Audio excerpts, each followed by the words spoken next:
Gente, boa noite. Eu saúdo a todos com a graça e com a paz do nosso Senhor e Salvador Jesus Cristo. Amém? Convido a amada igreja a abrir a palavra de Deus no Evangelho de Marcos, capítulo 8,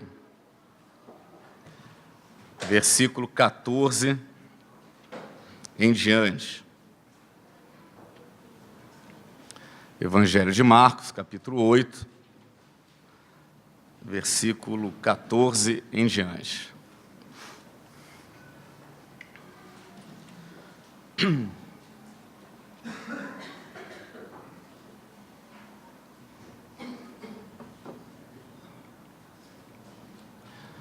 Evangelho de Marcos, capítulo 8, versículo 14 em diante. Diz assim a palavra do Senhor: Ora, aconteceu que eles, os discípulos, se esqueceram de levar pães, e no barco não tinham consigo senão um só pão. Preveniu-os Jesus, dizendo: Vede, guardai-vos do fermento dos fariseus e do fermento de Herodes. E eles discorriam entre si: É que não temos pão. Jesus, percebendo, lhes perguntou: Por que discorreis sobre o não terdes pão? Ainda não considerastes, nem compreendestes? Tendes o coração endurecido? Tendo olhos não vedes, e tendo ouvidos não ouvis? Não vos lembrais de quando parti os cinco pães para os 5.000, quantos cestos cheios de pedaços recolhestes? Responderam eles: 12. E de quando parti os 7 pães para os 4.000, quantos cestos cheios de pedaços recolhestes? Responderam: 7. Ao que lhes disse Jesus: Não compreendeis ainda? Então chegaram a Betsaida e lhe trouxeram um cego, rogando-lhe que o tocasse. Jesus, tomando o cego pela mão, levou-o para fora da aldeia e, aplicando-lhe saliva aos olhos e impondo-lhe as mãos, perguntou-lhe: Vês alguma coisa? Este, recobrando a vista, respondeu: Vejo os homens, porque como árvores os vejo andando. Então, novamente lhe pôs as mãos nos olhos, e ele, passando a ver claramente, ficou restabelecido, e tudo distinguia de modo perfeito. E mandou Jesus embora para casa, recomendando-lhe: Não entres na aldeia. Que o Senhor nos abençoe. Amém? O início desse texto que nós lemos, quando eles estão num barco, é exatamente uma situação após Jesus ter feito a segunda multiplicação de pães e de peixes, e depois também, vocês podem ver aí no texto de vocês, de Marcos, os fariseus terem pedido um sinal dos céus, para que comprovasse que Jesus era verdadeiramente o enviado de Deus. Então ocorre esse episódio no barco, onde eles esqueceram de levar pães e só tinham um, e Jesus então, como faz de maneira recorrente, aproveita uma situação e dessa situação ele aplica um ensinamento. E ele então fala para os seus discípulos para que eles não se deixem tomar pelo fermento dos fariseus e dos herodianos. E aí eles ficam meio confusos. Ele está falando isso porque nós não trouxemos o pão e tal. E Jesus fala: vocês não entendem, vocês veem, vocês têm olhos e não veem, vocês não percebem. E depois ele fala, até diz que faz uma pergunta sobre a possibilidade até mesmo dos discípulos terem o coração ou estarem com o coração endurecido. Interessante isso, porque exatamente no mesmo Evangelho de Marcos, no capítulo 3, no versículo 5 e 6, quando Jesus opera um milagre e ocorre uma situação em que Jesus fica condoído com a dureza do coração da audiência, que ao invés de se alegrar com aquele milagre que foi feito, com o homem da mão ressequida, ficam discutindo se era lícito ou não curar no sábado. E no capítulo 3, versículo 6, diz: retirando-se os fariseus, conspiravam logo com os herodianos contra ele em como lhe tirariam a vida. Então, quando Jesus fala para que a sua comunidade, os seus seguidores, não se valham do fermento dos fariseus e dos herodianos, é porque exatamente nós, né, eles e nós, como herdeiros dessa história, como continuadores dessa caminhada, nós não nos podemos permitir ser tomados pela lógica, pela ética, pela postura, tanto de fariseus como dos herodianos. E que lógica é essa, que ética é essa? É a lógica do poder, do amor ao poder, é a lógica da opressão, é a lógica da hipocrisia, é a lógica da dissimulação. Então, a igreja do Senhor Jesus não pode crescer, não pode se expandir, tendo como principal elemento de crescimento não o Espírito Santo de Deus, mas o fermento daquilo que é anti-reino de Deus. O fermento aqui simbolizado pelos herodianos e pelos fariseus. Fermento, vocês sabem, é para dar crescimento. E nós não podemos permitir que o nosso crescimento, que o crescimento da igreja, do povo de Deus, se dê com base naquilo que não é de Deus. Porque muitas vezes, ou não sei se muitas vezes, mas isso por vezes acontece. Muitas comunidades crescem, não fundamentadas na palavra de Deus, não fundamentadas no amor ao próximo, não fundamentadas no serviço ao próximo, mas crescem fundamentadas em coisas outras que não a lógica, que não aquilo que faz parte do reino de Deus. Então, Jesus ele faz esse alerta exatamente aos seus discípulos, o nascedouro da igreja praticamente. E interessante porque quando Jesus faz esse paralelo, pergunta se eles também estão com o coração endurecido, é porque Jesus abre a possibilidade dos discípulos estarem exatamente se valendo da lógica dos fariseus e dos herodianos, que, segundo Jesus, também estavam com o coração endurecido. Pessoas de duro coração.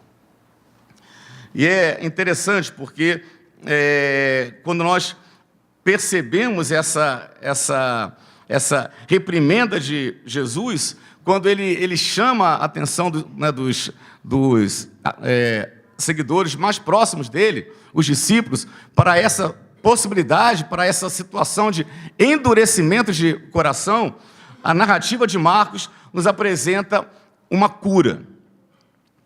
A cura do cego na cidade de Betsaida. E é uma cura interessante. Aliás, o livro de Marcos tem curas interessantes aqui.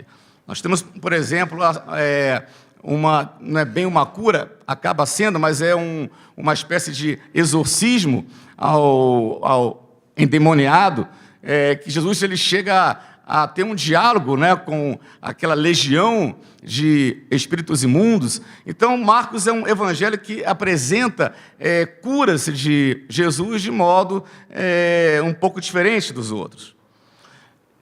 E nessa cura do cego de Betsaida, é uma cura em duas etapas. É uma cura em duas etapas. Né? Vocês notem que levam aquele cego até Jesus, ele faz lodo, passa nos olhos do cego, e o cego não fica totalmente curado. Aí vem a pergunta, puxa, mas será que Jesus, né, em quem cremos, que nós amamos, adoramos, né, que nós falamos que somos do Senhor, que falamos que é o Todo-Poderoso, será que ele não teria poder para efetuar um milagre de uma vez só?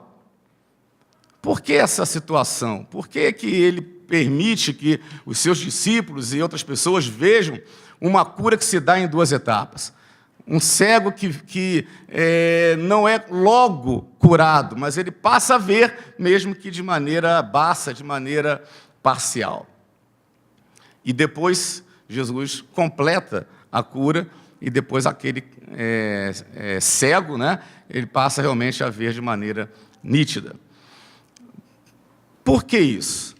Porque talvez Jesus quisesse exatamente mostrar para os seus discípulos que eles também ainda não estavam com os olhos abertos sobre quem verdadeiramente era Jesus. No episódio do barco, Jesus fala: vocês têm olhos e não veem? E muitas vezes nós podemos cair nessa situação de não vermos, não percebermos. Logo depois, eu não li essa passagem, mas logo depois nós temos a confissão de Pedro. É um episódio também muito significativo, porque Jesus ele pergunta para os 12 o que as pessoas dizem sobre ele. Uns dizem que tu és Elias, outro tu és o profeta, tu és tal. E Jesus fala assim: e vocês? Eu quero saber de vocês agora. Quem eu sou? Né? E Pedro fala: tu és o Cristo. Né? Aqui no Evangelho de Marcos, apenas fala: tu és o Cristo. Em Mateus tem: tu és o Cristo, o Filho do Deus vivo. Tu és o Cristo. E Pedro não estava errado. Jesus é o Cristo. Marcos, capítulo 1, versículo 1, já apresenta essa identidade de Jesus. Princípio do Evangelho de Jesus, Cristo, Filho de Deus. Mas o problema é que muitas vezes nós temos uma visão parcial de Deus. Parcial de Jesus. Jesus é o Todo-Poderoso? Ele pode tudo? Pode.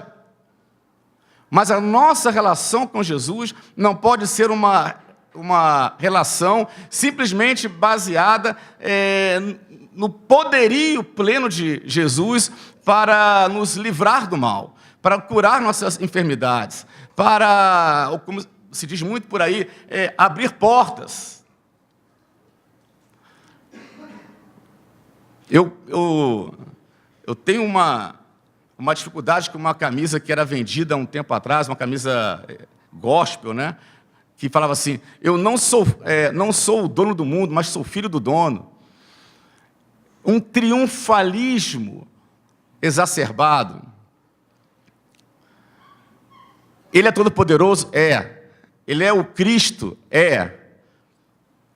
Mas nós não podemos jamais esquecer que esse Todo-Poderoso, que o Cristo, o Messias, o Salvador, aquele que é dono da prata e do ouro, como diz Paulo, esvaziou-se, sendo rico, se fez pobre, para que pela sua pobreza nos tornássemos ricos. E não estamos falando aqui de crescimento monetário. Uma das marcas principais de Jesus era exatamente esse esvaziamento, a humildade, o serviço. No próprio Evangelho de Mateus, nós temos várias situações, né? O episódio que antecede a cura do cego Bartimeu, quando Jesus fala: olha, vocês querem ser o maior? Sejam o menor. Porque nem o Filho do Homem não veio para ser servido, mas veio para servir e dar a sua vida em resgate de muitos. Os discípulos parecem, mesmo sendo pessoas que vinham de uma situação econômica mais simples, eles pareciam que estavam tomados pela sedução do poder. Não vamos esquecer o pedido de Tiago e João: Senhor, quando tu entrares na tua glória, que a gente possa se assentar um à tua direita e um à tua esquerda. Não vamos esquecer que quando levavam as criancinhas para Jesus, os pais levavam as criancinhas para Jesus, os discípulos: não atrapalhem o mestre. Na própria cura do cego Bartimeu, o cego lá, coitado, clamando: filho de Davi, tem misericórdia, tem misericórdia. Eles: cala a boca, fica quieto. Nós não podemos ter uma visão parcial de Jesus. Minha mãe, quando dava bronca na gente, né, quando a gente era pequeno, e a gente queria só que ela, né, meu pai, né, fizessem coisas para a gente. Quando ela pedia para a gente fazer alguma coisa, a gente, né, não sei o quê. Não. Aí minha mãe ela usava uma expressão assim, vocês querem, né, eu e minha irmã, né, vocês querem o venha a nós o vosso reino nada, né? Quer dizer, vocês querem só serem servidos, mas não querem servir, não querem obedecer. Isso ocorre também no povo de Deus. Muitas vezes nós queremos apenas ser servidos por Deus, sermos curados, sermos agraciados, abençoados, mas não nos colocamos à disposição do Senhor. Não repetimos como Isaías, eis-me aqui, Senhor, usa-me a mim. E Isaías diz isso exatamente num contexto em que ele reconhece a sua total pecaminosidade. Porque Jesus, meus irmãos e minhas irmãs, não quer nos usar a partir do momento que nós nos tornarmos perfeitos, porque senão nós nunca seremos usados por Deus. Jesus quer nos usar exatamente e a despeito da nossa limitação e da nossa fragilidade. Porque, repetindo Paulo, quando somos fracos, então é que sou forte. E quando Jesus fala para Paulo, porque o meu poder, isso é Deus falando, não é Paulo falando, o meu poder se aperfeiçoa na sua fraqueza. É o serviço, é sair de uma situação de visão embaçada, uma visão parcial de Jesus, para realmente entendermos e reconhecermos que o nosso Senhor é aquele que nos manda servir ao nosso próximo. Ele não manda apenas num exercício retórico, ele manda porque ele fez isso. Eu acho muito importante que a gente nunca perca de vista que o ápice da vida terrena de Jesus foi a cruz do Calvário. Um segmento de Jesus, uma caminhada de fé cristã que não considera o caminho da cruz é qualquer coisa, menos caminhada cristã.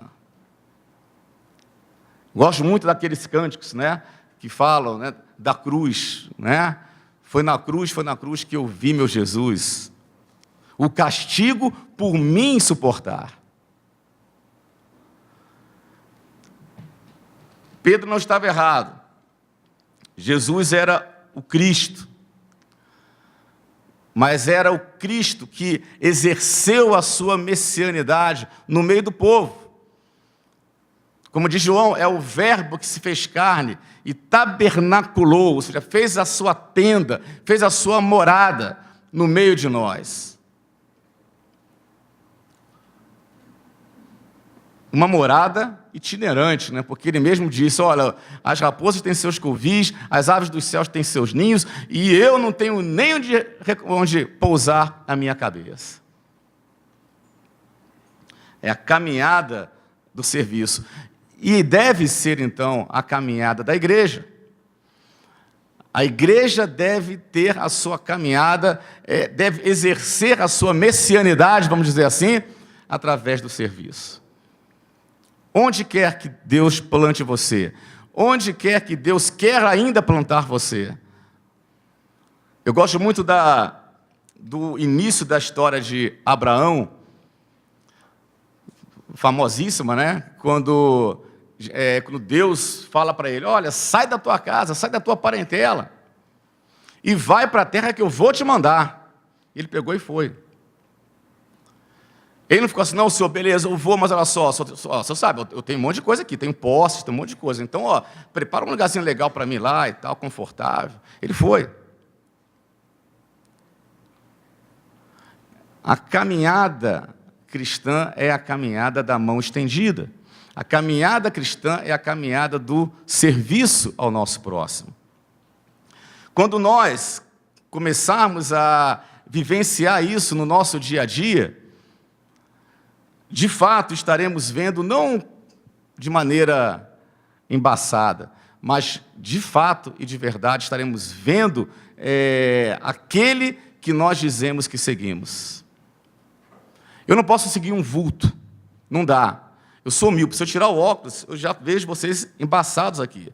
Se alguém falar assim, me siga, eu já vou bater na pilastra, vou tropeçar ali, eu não vou ver. Eu preciso ver, eu preciso reconhecer, eu preciso saber a quem eu estou seguindo. Ou então nós vamos ser como aquele pessoal, não sei se vocês lembram daquele filme, do Forrest Gump, que tem uma hora que o personagem principal, que é o próprio, ele começa a correr pela estrada e tal, e aí as pessoas vão atrás e correm, e uns, não, isso aí é um movimento, é não sei o quê, é uma campanha, e seguindo, e não era coisa dele, de repente ele para e vai, né, e vai para casa, e as pessoas, e agora? Devemos saber a quem seguimos, devemos ver a quem seguimos, devemos reconhecer o senhorio de Jesus em nossa vida, de maneira completa e não apenas parcial. Para finalizar, não vou me alongar muito.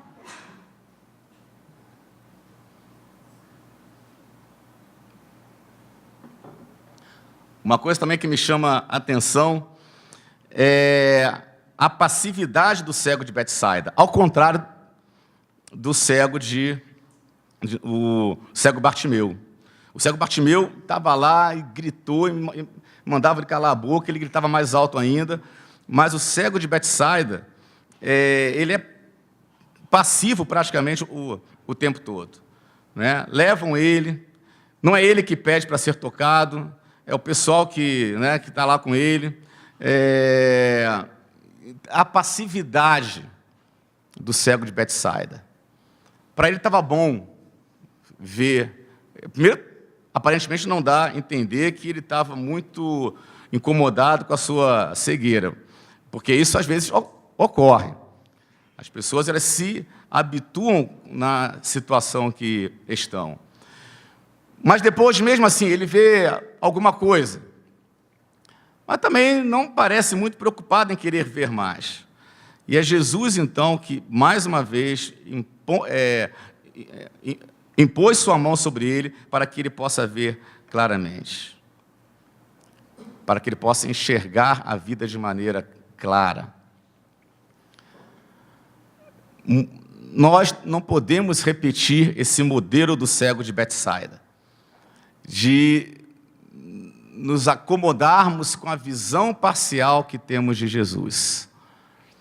Precisamos clamar, suplicar, nos colocar de joelho, para que o Senhor tire aquilo que atrapalha a nossa visão embaçada, para que Jesus limpe aquilo que atravanca a possibilidade de nós olharmos realmente aquilo que Jesus quer de nós e aquele a quem Jesus é. Devemos nos colocar diante do Senhor, repetindo, como eu já falei, o profeta Isaías: Senhor, eis-me aqui. Para que nós não sejamos, eu falo nós, não falo apenas nós, essa comunidade, nós, povo de Deus, nós que dizemos que cremos em Jesus, para que nós não sejamos a comunidade da catarse, a comunidade que uma vez por semana vai a um culto em alguma igreja, alguma reunião, tem momentos legais, de êxtase, de louvor e tudo mais, e uma pregação assim assado, e um clima legal tal. Pô, legal, beleza, né? Já fiz a minha catarse semanal. E passo o restante da semana com a visão parcial de Jesus. Até o próximo domingo. E assim vai. De catarse em catarse. De catarse em catarse. E Jesus vai dizer para nós: vocês têm olhos, mas não veem? Vocês têm ouvidos, mas não ouvem? Vocês estão com o coração endurecido? Essa é a pergunta de Jesus. Estamos com o coração endurecido? Estamos iguais aos herodianos e aos fariseus? Quando Jesus fala do coração endurecido dos fariseus e herodianos, é exatamente numa situação de cura, de restabelecimento de uma vida. Mas a dureza do coração nos torna insensíveis ao próximo.